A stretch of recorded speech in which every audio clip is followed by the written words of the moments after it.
स्वागत है आप सभी का डीडी न्यूज के इस खास बुलेटिन एक्सप्रेस 100 में, जहां हम आपके लिए लेकर आते हैं राजनीति, मनोरंजन, देश दुनिया, खेल और व्यापार जगत की सभी बड़ी खबरों को एक्सप्रेस यानी कि फटाफट अंदाज में। आपके साथ मैं हूं संध्या शर्मा।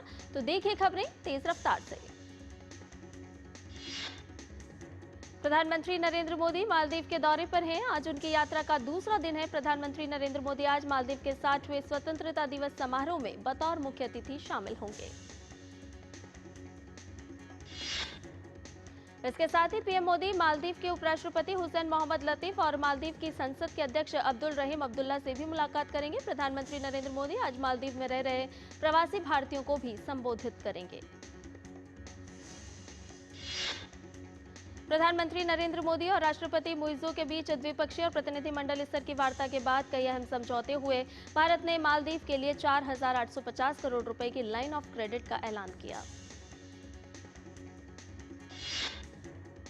साथ ही दोनों देशों के बीच मुक्त व्यापार समझौते के लिए वार्ता की भी घोषणा हुई।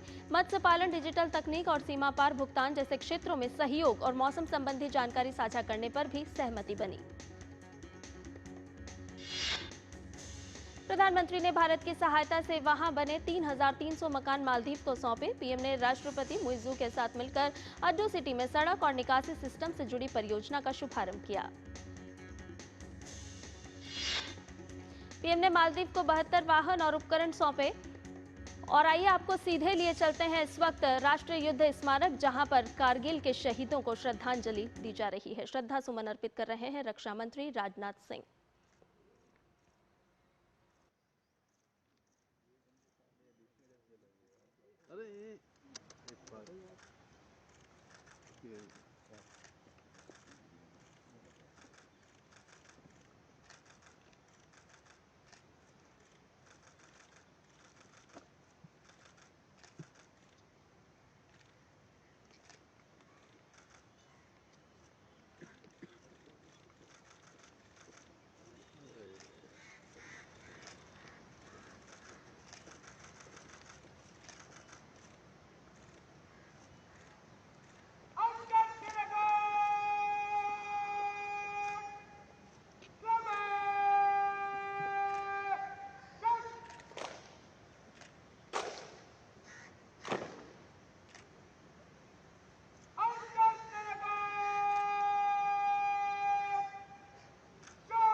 तो आज पूरा देश 26वां कारगिल विजय दिवस मना रहा है और इस समय आप देख रहे थे राष्ट्रीय समर स्मारक से ये सीधा प्रसारण, जहां पर रक्षा मंत्री राजनाथ सिंह पहुंचे और उन्होंने वीर सपूतों को श्रद्धा सुमन अर्पित किए।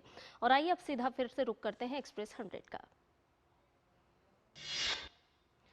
मालदीव को प्रधानमंत्री ने भीष्म क्यूब भेंट किए। ये पोर्टेबल मेडिकल यूनिट है जो कि आपात स्थिति में चिकित्सा सेवा बनाए रखने में कारगर है।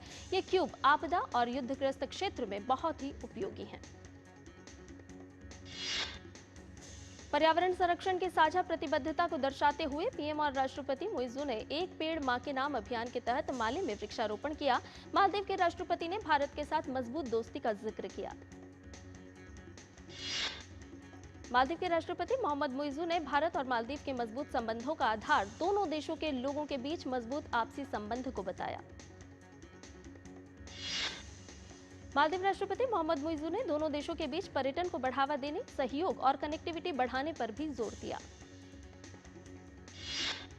मालदीव के राष्ट्रपति मोहम्मद मुइज़ू ने प्रधानमंत्री नरेंद्र मोदी के सम्मान में रात्रि भोज दिया। इस दौरान प्रधानमंत्री ने कहा कि दोनों देशों के संबंध भरोसे की नींव पर टिका है और रिश्ता सद्भाव से चलता है। पीएम ने कहा, सतत विकास की यात्रा में मालदीव और भारत साथ साथ हैं। दोनों ही देश ग्लोबल साउथ के साथी हैं, इसलिए एक दूसरे के हितों और जरूरतों को समझते हैं। वहीं राष्ट्रपति मोहम्मद मुइज़ू ने भारत के संबंधों को लेकर गर्मजोशी दिखाई। उन्होंने प्रधानमंत्री नरेंद्र मोदी के विजन और उनके सहयोग की सराहना की। प्रधानमंत्री नरेंद्र मोदी आज ब्रिटेन और मालदीव की अपनी सफल यात्रा के बाद तमिलनाडु के तुतिकोरिन में एक सार्वजनिक कार्यक्रम में 4,800 करोड़ रुपए से अधिक की लागत की विभिन्न विकास परियोजनाओं का शिलान्यास और उद्घाटन करेंगे। प्रधानमंत्री तुतिकोरिन हवाई अड्डे पर नए टर्मिनल भवन का उद्घाटन करेंगे। प्रधानमंत्री कुशल क्षेत्रीय संपर्क के लिए 3,600 करोड़ रुपए से अधिक की कई रेल और सड़क परियोजनाओं को राष्ट्र को समर्पित करेंगे। 17,340 वर्ग मीटर में फैले इस टर्मिनल में व्यस्त समय में 1,350 यात्रियों और वार्षिक 20 लाख यात्रियों की क्षमता होगी। भविष्य में इसकी क्षमता बढ़ाकर व्यस्त समय में 1,800 यात्री और वार्षिक 25 लाख यात्री की जा सकेगी। आज कारगिल विजय दिवस मनाया जा रहा है। पूरा देश कारगिल युद्ध में शहीद हुए सैनिकों को नमन कर रहा है। ये दिन भारतीय सेना के वीर सपूतों की वीरता और शौर्य को समर्पित है। साल 1999 के कारगिल युद्ध में भारतीय सैनिकों ने अपनी जान की बाजी लगाते हुए दुश्मन को परास्त कर दिया था। भारत पाकिस्तान के बीच हुए कारगिल युद्ध का कोड नेम ऑपरेशन विजय रखा गया था। रक्षा मंत्री राजनाथ सिंह ने आज नई दिल्ली स्थित राष्ट्रीय समर स्मारक पर शहीदों को श्रद्धांजलि अर्पित की। राष्ट्रपति द्रौपदी मुर्मू ने कारगिल विजय दिवस के अवसर पर वीर सैनिकों को श्रद्धांजलि दी। उन्होंने एक्स पर लिखा, ये दिवस हमारे जवानों की असाधारण वीरता, साहस एवं दृढ़ संकल्प का प्रतीक है। पीएम मोदी ने कारगिल विजय दिवस पर वीर शहीदों को श्रद्धांजलि दी और कहा, यह अवसर हमें मां भारती के उन वीर सपूतों के अप्रतिम साहस और शौर्य का स्मरण कराता है जिन्होंने देश के आत्मसम्मान की रक्षा के लिए अपना जीवन समर्पित कर दिया। केंद्रीय गृह मंत्री अमित शाह ने एक्स पर लिखा, कारगिल विजय दिवस देश के वीर जवानों के गौरव और विजय गाथा का अविस्मरणीय दिन है। वर्ष 1999 में हमारे जवानों ने ऑपरेशन विजय से दुश्मनों को घुटनों पर लाकर अदम्य साहस और पराक्रम की अमिट मिसाल पेश की। रक्षा मंत्री राजनाथ सिंह ने एक्स पर लिखा, कारगिल विजय दिवस पर मैं उन वीरों को भावभीनी श्रद्धांजलि अर्पित करता हूं जिन्होंने अत्यंत कठिन परिस्थितियों में भी देश के सम्मान की रक्षा में असाधारण साहस, धैर्य और दृढ़ संकल्प का परिचय दिया। केंद्रीय मंत्री डॉक्टर मनसुख मांडविया और रक्षा राज्य मंत्री संजय सेठ ने आज द्रास में कारगिल विजय दिवस पदयात्रा का नेतृत्व किया और कारगिल युद्ध के दौरान हुए शहीदों को श्रद्धांजलि अर्पित की। कार्यक्रम को संबोधित करते हुए केंद्रीय मंत्री मनसुख मांडविया ने कहा, यह दिन हमारी सेना के अदम्य साहस और शौर्य की गाथा का प्रतीक है। उन्होंने कहा, अगर कोई हमारे देश को छेड़ेगा तो हम उसे छोड़ेंगे नहीं। रक्षा राज्य मंत्री संजय सेठ ने कहा, चाहे सर्जिकल स्ट्राइक हो, एयर स्ट्राइक हो या ऑपरेशन सिंदूर, भारतीय सेना किसी से नहीं कम है। ऑपरेशन सिंदूर में भारतीय सेना ने कुछ ही मिनटों में पाकिस्तान के इरादों को ध्वस्त कर दिया। केंद्र सरकार की अटल पेंशन योजना में इस साल अब तक 39 लाख नए अंशधारक जुड़ गए हैं, जिसके साथ ही अब योजना के अंशधारकों की संख्या 8 करोड़ पार कर गई है। ये उपलब्धि ऐसे समय पर हासिल हुई है जब इस योजना को 10 साल पूरे हो गए हैं। 9 मई 2015 में इस योजना की शुरुआत हुई थी। अटल पेंशन योजना को भारत के सभी नागरिकों के लिए एक सामाजिक सुरक्षा प्रणाली के निर्माण के उद्देश्य से शुरू किया गया था। केंद्रीय गृह मंत्री अमित शाह ने शुक्रवार को नई दिल्ली में 2 दिवसीय राष्ट्रीय सुरक्षा रणनीति सम्मेलन 2025 का उद्घाटन किया। देश भर से लगभग 800 अधिकारियों ने सम्मेलन में भाग लिया और राष्ट्रीय सुरक्षा से संबंधित विभिन्न विषयों पर विचार विमर्श किया। सम्मेलन के पहले दिन आतंकवाद के वित्त पोषण से संबंधित मुद्दों पर चर्चा विमर्श किया गया। सम्मेलन के दूसरे दिन यानी आज नागरिक उड्डयन, बंदरगाह सुरक्षा, आतंकवाद निरोध, वामपंथी उग्रवाद और मादक पदार्थों की तस्करी से संबंधित विषयों पर ध्यान केंद्रित किया जाएगा। मॉनसून सत्र के पहले सप्ताह के आखिरी दिन भी हंगामा जारी रहा, जिसकी वजह से दोनों सदन नहीं चल सके। सदन में बिहार में चल रही मतदाता सूची में विशेष गहन पुनरीक्षण का मामला सुर्खियां बटोरता रहा। शुक्रवार को भी संसद के मकरद्वार पर विपक्ष ने धरना प्रदर्शन किया और दोनों सदनों की कार्यवाही बाधित रही। सत्ता पक्ष ने विपक्ष पर एसआईआर के मामले में जनता को गुमराह करने का आरोप लगाया है। संसद के गतिरोध को खत्म करने के लिए लोकसभा अध्यक्ष ओम बिरला ने सभी दलों के प्रमुख नेताओं की बैठक बुलाई, जिसमें सोमवार से लोकसभा की कार्यवाही नियमित तरीके से चलाने पर सहमति बनी है। जबकि राज्यसभा में प्रश्नकाल चलाने की पूरी कोशिश की गई और कृषि मंत्री शिवराज सिंह चौहान ने विपक्ष से सदन चलाने की अपील भी की। अब सभी की निगाहें टिकी है मॉनसून सत्र के दूसरे सप्ताह पर, जहां सत्ता पक्ष को विपक्ष के सहयोग से सदन चलने की आस दिखाई पड़ रही है। शुरुआत में विपक्ष सदन में ऑपरेशन सिंदूर पर चर्चा कराए जाने की मांग कर रहा था। वहीं बाद में बिहार में मतदाता सूची से मतदाताओं के नाम हटाए जाने की कवायद पर विपक्ष हमलावर रहा। अब सरकार ने साफ कर दिया है कि सोमवार को लोकसभा और मंगलवार को राज्यसभा में ऑपरेशन सिंदूर पर बहस होगी। लोकसभा अध्यक्ष की अध्यक्षता में हुई सभी दलों की बैठक में ये फैसला हुआ। बिहार मतदाता सूची के गहन पुनरीक्षण यानी कि एसआईआर का प्रथम चरण समाप्ति की ओर है। अब तक 99.86% मतदाता कवर किए जा चुके हैं। 7.23 करोड़ मतदाताओं के फॉर्म प्राप्त और डिजिटाइज हो चुके हैं। इन सब मतदाताओं के नाम प्रारूप मतदाता सूची में शामिल होंगे। बाकी मतदाताओं के फॉर्म भी बीएलओ की रिपोर्ट के साथ डिजिटाइज होने का काम 1 अगस्त 2025 तक पूरा हो जाएगा। बिहार विधानमंडल के मानसून सत्र के आखिरी दिन एसआईआर के मुद्दे पर सियासी घमासान चरम पर नजर आया। महागठबंधन के विधायक जहां काले कपड़ों में प्रदर्शन करते हुए नजर आए। ओटीटी प्लेटफॉर्म पर आपत्तिजनक और भ्रामक जानकारियों के खिलाफ सरकार ने सख्त कदम उठाया है। केंद्र सरकार ने आपत्तिजनक सामग्री के प्रसारण को लेकर 25 ओटीटी प्लेटफॉर्म पर प्रतिबंध लगाने का फैसला किया। इन प्लेटफॉर्म में उल्लू, बिग शॉट्स, वाव एंटरटेनमेंट, शोएक्स, एलटीटी, जलवा ऐप, मनोरंजन, देखो एट प्राइस, फेनो, सोल, टॉकीज, अड्डा टीवी आदि शामिल हैं। राहुल गांधी के केंद्रीय विश्वविद्यालयों में आरक्षित पदों को खाली रखने के आरोप पर भाजपा ने जोरदार पलटवार किया है। केंद्रीय शिक्षा मंत्री धर्मेंद्र प्रधान ने कहा कि कांग्रेस ने हमेशा से ही ओबीसी, एससी, एसटी सहित वंचित वर्गों का शोषण किया है और वो अब भाजपा सरकार पर बेबुनियाद आरोप लगा रहे हैं। असम में अतिक्रमण के खिलाफ चलाए जा रहे अभियान पर मुख्यमंत्री हिमंत बिस्वा शर्मा ने कहा कि हजारों बीघा जमीन पर कुछ परिवारों ने कब्जा कर रखा है, जिसे 3 दिन में हटा लिया जाएगा। मुख्यमंत्री ने कहा कि ये परिवार बंगाल, बिहार या अन्य जगहों से आए हैं, जिसमें सटीक जानकारी जांच के बाद ही सामने आएगी। भारतीय वायुसेना ने कल राजधानी दिल्ली में युद्ध एवं एरोस्पेस रणनीति कार्यक्रम का कैप्स्टोन सेमिनार आयोजित किया। चीफ ऑफ डिफेंस स्टाफ कार्यक्रम में मुख्य अतिथि के तौर पर शामिल हुए। हैदराबाद के बड़ला तारामंडल में जेपी बिरला स्मृति व्याख्यान का आयोजन हुआ। इस समारोह में इसरो के अध्यक्ष डॉक्टर वी नारायणन ने अंतरिक्ष अन्वेषण के लिए भारत के साहसिक रोड मैप को साझा किया। उन्होंने घोषणा करते हुए कहा कि इसरो का लक्ष्य 2035 तक अपना खुद का अंतरिक्ष स्टेशन स्थापित करना है। इसे बड़े लक्ष्य को प्राप्त करने के लिए इसरो एक 40 मंजिला इमारत जितनी ऊंचाई वाला विशाल रॉकेट विकसित कर रहा है। हिंद प्रशांत क्षेत्र में समुद्री संबंधों को गहरा करने और समुद्री सहयोग को आगे बढ़ाने के लिए भारतीय नौसेना के पूर्वी बेड़े के जहाज वियतनाम के डानांग पहुंचे। लखनऊ के कई इलाकों में बारिश हुई। बारिश की वजह से लोगों को चिपचिपी गर्मी से राहत मिली। बारिश के कारण कई जगहों पर जल भराव देखने को मिला। दिल्ली के लोगों को आने वाले कुछ दिनों में उमस भरी गर्मी से राहत मिलने की संभावना है। मौसम विभाग ने दिल्ली एनसीआर में अगले 4 से 5 दिनों तक बादल छाने के साथ हल्की से मध्यम बारिश होने की संभावना जताई है। बुलेटिन में फिलहाल रुकना, एक छोटे से ब्रेक के लिए जल्द हाजिर होंगे।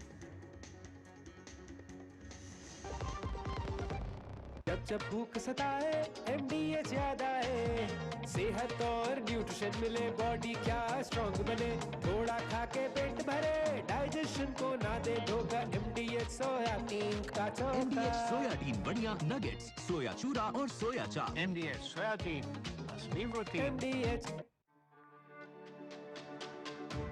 मेरी पसंद, मेरी पसंद, मेरी पसंद, मेरी पसंद, हमारी पसंद। हम सबकी पसंद। मजबूत देश का मजबूत सरिया हो गया स्टील। टाइम पे खा लेना और प्लीज बाइक धीरे चलाना जी। और ये तुम्हारी सेफ्टी के लिए। अरे एक बात तो रह गई, LIC ये हमारी सेफ्टी के लिए। दिल की सुनो, LIC चुनो। LIC हर पल आपके साथ। और ब्रेक के बाद एक्सेस 100 में आपका एक बार फिर से स्वागत है। मध्य प्रदेश के मुख्यमंत्री डॉक्टर मोहन यादव ने भारत और ब्रिटेन के बीच हुए आर्थिक व्यापार समझौते पर कहा कि यह समझौता न केवल उद्योग, व्यापार और रोजगार के नजरिए से बल्कि वैश्विक संबंधों की दृष्टि से भी भारत को नई ऊंचाइयों पर लेकर जाएगा। केंद्रीय मंत्री शिवराज सिंह चौहान ने भारत ब्रिटेन के बीच ट्रेड डील पर प्रधानमंत्री नरेंद्र मोदी का आभार जताया। उन्होंने कहा कि व्यापक आर्थिक और व्यापार समझौता भारतीय कृषि और किसानों के लिए वरदान है। ऊन एवं ऊनी वस्त्र निर्यात संवर्धन परिषद के अध्यक्ष RC खन्ना ने भारत ब्रिटेन के बीच मुक्त व्यापार समझौते को भारतीय व्यापार और व्यापारियों के लिए लाभदायक बताया। भारत और ब्रिटेन के बीच मुक्त व्यापार समझौता देश के साथ बिहार के लोगों के लिए भी निवेश के नए अवसर खोलेगा। ब्रिटेन के मॉल में अब भागलपुर सिल्क की साड़ी और कपड़े सजे नजर आएंगे। भारत से कुल मखाना निर्यात का 80% बिहार से होता है। ब्रिटेन के साथ मुक्त व्यापार समझौता से मखाना के निर्यात को सीधे बढ़ावा मिलेगा। समझौते को लेकर बिहार के व्यवसायियों में खासा उत्साह है। प्रधानमंत्री जनधन योजना की वेबसाइट के मुताबिक अब तक इस योजना का फायदा 55.90 करोड़ लाभार्थी ले चुके हैं और जनधन खातों में करीब 2,63,955 करोड़ रुपए की राशि जमा है। वेबसाइट के अनुसार जनधन खातों में महिलाओं की हिस्सेदारी 56% हुई। जनधन खातों ने बड़े पैमाने पर वित्तीय समावेशन को बढ़ावा दिया है और महिलाओं को भी सशक्त बनाया है। वित्त मंत्रालय के मुताबिक मार्च 2015 में प्रति खाता औसत बैंक बैलेंस 1,065 रुपए था, जो अब बढ़कर 4,352 रुपए हुआ। प्रधानमंत्री फसल बीमा योजना के तहत 2024-25 में कुल 4.19 करोड़ किसानों को पंजीकरण किया गया। सरकार ने कृषि एवं किसान कल्याण विभाग के बजट आवंटन को 21,933.50 करोड़ रुपए से बढ़ाकर वर्ष 2025-26 के दौरान बजट अनुमान को 1,37,756.55 करोड़ रुपए किया। ग्रामीण क्षेत्रों में सभी के लिए आवास के लक्ष्य को प्राप्त करने के लिए ग्रामीण विकास मंत्रालय द्वारा प्रधानमंत्री आवास योजना के तहत 4.12 करोड़ मकान राज्यों और केंद्र शासित प्रदेशों के लिए किए गए आवंटित। राज्य मंत्री डॉक्टर चंद्रशेखर पेमासानी ने कहा कि इस योजना का लक्ष्य 2029 तक 4.95 करोड़ पक्के मकानों का निर्माण करना है, जिनमें बुनियादी सुविधाएं उपलब्ध होंगी। श्रम मंत्रालय के अनुसार रोजगार से जुड़ी प्रोत्साहन योजना PM विकसित भारत रोजगार योजना 1 अगस्त 2025 से होगी लागू। मंत्रालय के मुताबिक इस योजना का उद्देश्य देश में रोजगार सृजन को बढ़ावा देना है। कुल 99,446 करोड़ रुपए के परिव्यय वाली इस योजना का लक्ष्य 2 वर्षों में 3.5 करोड़ से अधिक रोजगार के सृजन को प्रोत्साहित करना है। देश की विनिर्माण गतिविधियां जुलाई में 17.5 वर्ष के शीर्ष पर पहुंच गई है। S&P ग्लोबल की ओर से जारी HSBC flash India manufacturing PMI जुलाई में 59.2 पर पहुंच गया। PMI आंकड़ों से पता चला है कि भारत में वस्तु उत्पादकों से सेवा प्रदाताओं की तुलना में उत्पादन में तेजी से दर्ज की गई वृद्धि। आरबीआई के आंकड़ों के अनुसार भारत की जनता के पास मौजूदा 31,000 करोड़ रुपए की नकदी बढ़कर 91,000 करोड़ रुपए हुई। वहीं बैंकों में चालू और बचत खातों में जमा राशि जून के अंत तक दोगुनी से ज्यादा बढ़कर 3.79 लाख करोड़ रुपए हो गई। बैंक ऑफ बड़ौदा ने बताया कि उसका शुद्ध लाभ पहली तिमाही में 1.9% बढ़कर 4,541 करोड़ रुपए हो गया है। वहीं सीएमएस इन्फो सिस्टम का समेकित शुद्ध लाभ 3% बढ़कर 93.6 करोड़ रुपए हुआ। सेबी ने नवीनीकरण शुल्क का भुगतान न चुकाने के कारण 13 संस्थाओं का निवेश सलाहकार के रूप में पंजीकरण रद्द कर दिया। भारत का विदेशी मुद्रा भंडार 18 जुलाई को समाप्त सप्ताह के दौरान 1.183 अरब डॉलर घटकर 695.489 अरब डॉलर रह गया। वहीं समाप्त सप्ताह के दौरान स्वर्ण भंडार 150 मिलियन अमेरिकी डॉलर बढ़कर 84.499 बिलियन अमेरिकी डॉलर हुआ। थाईलैंड ने सीमावर्ती 8 जिलों में मार्शल लॉ घोषित कर दिया है। इस बीच मलेशिया की ओर से संघर्ष विराम की कोशिश की जा रही है। थाईलैंड और कंबोडिया के बीच सीमा विवाद पर जारी संघर्ष को शांत करने के लिए कंबोडिया ने थाईलैंड के साथ संघर्ष विराम का आह्वान किया। संयुक्त राष्ट्र ने कंबोडिया से कहा है कि वो थाईलैंड के साथ तत्काल संघर्ष विराम चाहता है। थाईलैंड के विदेश मंत्रालय ने कहा कि ये दो देशों के बीच का मामला है और अभी हमें तीसरे पक्ष के हस्तक्षेप की जरूरत नहीं है। उन्होंने कहा कि कंबोडिया को सीमा पर चल रही हिंसा के रुकने के बाद ही रचनात्मक बातचीत संभव है। वहीं संयुक्त राष्ट्र महासचिव एंटोनियो गुटेरेस ने दोनों पक्षों से अधिकतम संयम बरतने और बातचीत के माध्यम से समाधान निकालने की अपील की है।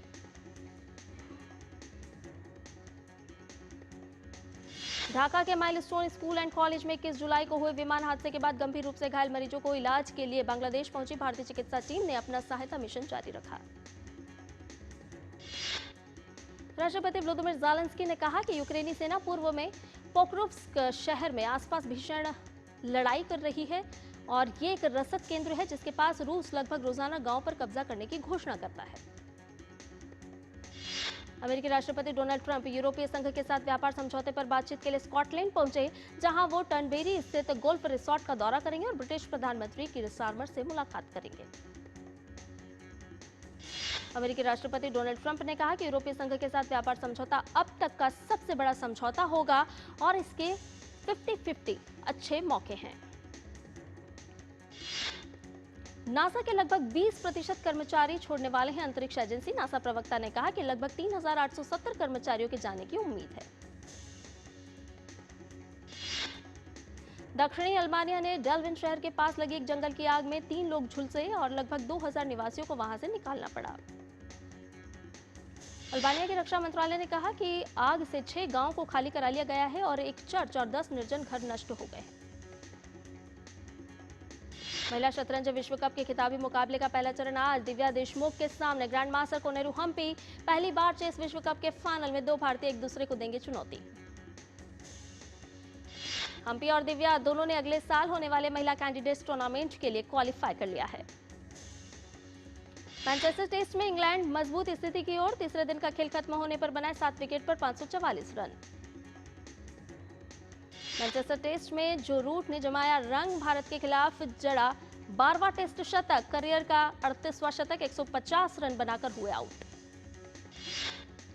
भारतीय महिला क्रिकेट टीम की बल्लेबाजी वेदा कृष्णमूर्ति ने पेशेवर क्रिकेट से संन्यास का किया ऐलान। आखिरी बार साल 2020 में टी20 विश्व कप में भारत का प्रतिनिधित्व किया था। यूपी वॉरियर्स ने पूर्व भारतीय ऑलराउंडर अभिषेक नायर को महिला प्रीमियर लीग 2025 के लिए हेड कोच नियुक्त किया है। ये नियुक्ति जॉन लुइस के कोच पद से हटने के बाद हुई है। बैडमिंटन खिलाड़ी उन्नति हुड्डा चाइना ओपन बैडमिंटन प्रतियोगिता में क्वार्टर फाइनल में मुकाबला हारकर प्रतियोगिता से बाहर। उन्नति को क्वार्टर फाइनल मैच में जापान की अकाने यामागुची ने शिकस्त दी। सात्विक साईराज रंकीरेड्डी और चिराग शेट्टी की भारतीय जोड़ी चाइना ओपन के पुरुष युगल के सेमीफाइनल में पहुंची। क्वार्टर फाइनल में मलेशिया जोड़ी को हराया। सात्विक चिराग आज सेमीफाइनल में आरोनचिया और मलेशिया के सोहवुइयिक से भिड़ेंगे। सात्विक चिराग का इस साल का ये चौथा सेमीफाइनल होगा। भारत की युवा शटलर तन्वी शर्मा ने बैडमिंटन एशिया जूनियर चैंपियनशिप के एकल वर्ग के सेमीफाइनल में बनाई जगह। भारतीय पुरुष हॉकी टीम अगस्त में ऑस्ट्रेलिया का दौरा करेगी, जहां टीम 4 मैच की सीरीज खेलेगी। एशिया कप 2025 को ध्यान में रखते हुए ये सीरीज काफी अहम मानी जा रही है। Major League Soccer All Star Game में नहीं भाग लेने के चलते इंटर मियामी के स्टार खिलाड़ी लियोनेल मेसी और उनके साथ जॉर्डो अल्बा पर लगा एक मैच का बैन। महिला यूरो कप का फाइनल मुकाबला रविवार को खेला जाएगा। फाइनल में इंग्लैंड के सामने स्पेन की चुनौती। स्पेन ने जर्मनी को हराकर फाइनल में जगह बनाई। फाइनल से पहले इंग्लैंड के लिए बड़ी दिक्कत। फॉरवर्ड खिलाड़ी लॉरेन जैम्स का खिताबी मुकाबले में खेलना तय नहीं। इटली के खिलाफ सेमीफाइनल मैच के दौरान एडी में लगी थी चोट। ब्रिटेन की एमा राडकानु वॉशिंगटन ओपन के सेमीफाइनल में पहुंचे। ग्रीस की मारिया सक्कारी को 6-4, 7-5 से हराया। रूस की एलिना रायबाकिना ने भी सेमीफाइनल में किया प्रवेश। क्वार्टर फाइनल में मैकडलना फ्रेंच को 6-3, 6-3 से पराजित किया। और एक्सप्रेस न्यूज में फिलहाल के लिए इतना ही। मुझे दीजिए इजाजत, लेकिन डीडी न्यूज पर खबरों का सफर लगातार जारी रहेगा। नमस्कार।